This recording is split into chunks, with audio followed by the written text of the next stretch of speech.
নাহিয়ান কি তাহলে মেঘাকে ঘুমের ঘরে রেখে বাড়িতে চলে গেল? আপনাদের কি মনে হচ্ছে? বিস্তারিত জানতে সম্পূর্ণ ভিডিওটি দেখতে থাকুন। আসসালামু আলাইকুম প্রিয় দর্শক, সবার কি অবস্থা? হাজির হয়ে গেলাম দীপ্ত টিভির নিবেদিত পরম্পরা নাটকের 90তম পর্বে কী সব ঘটতে চলছে তার অগ্রিম খবর নিয়ে। অলরাইট, এই পর্বটি আরও বেশি ইন্টারেস্টিং হতে চলছে, কারণ ফাইনালি সকালবেলা নাহিয়ানকে দেখা যাবে সে মেঘার কাছে যে টাকাগুলো রাখতে দিয়েছিল সেই টাকাগুলো পুরোটাই ওখান থেকে নিয়ে সকাল সকাল সে বেরিয়ে যাবে।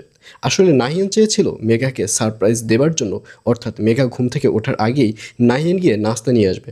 কিন্তু দুর্ভাগ্যক্রমে নাহিয়ান যখন নাস্তা আনতে যাবে, ঠিক তখনই নাহিয়ানের যে চাচাতো ভাই রয়েছে তার সাথে দেখা হয়ে যাবে, এবং নাহিয়ানের চাচাতো ভাই নাহিয়ানকে বাড়িতে নিয়ে যাওয়ার জন্য জোর জবরদস্তি করবে। এবং আর অন্যদিকে রাশাকে দেখা যাবে রাশা তার মাকে খুব মিস করবে, আর ঠিক সেই মুহূর্তেই রাশার মা বাড়িতে চলে আসবে এবং রাশা তার মাকে দেখে অনেক বেশি খুশি হবে।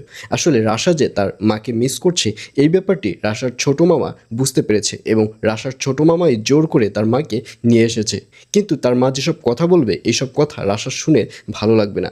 রাশা বলবে, আসলে আমার ছোট ভাই এমনভাবে বলছে মনে হচ্ছে যে রাশার মনে হয় কিছু একটা হয়ে গেছে। আসলে এখানে আমার শুধুই আসতে হলো, আমার কোনো ইচ্ছাই ছিল না এই বাড়িতে আসার এবং রাশার মুখ দেখার। আর এইসব কথা শুনে রাশাকে দেখা যাবে সে আরও বেশি কষ্ট পাবে। আর এছাড়াও থাকবে রহস্যর্য সকল ঘটনা। সুতরাং সবাইকে পরম্পরা নাটকের 90তম পর্ব দেখার আমন্ত্রণ রইল।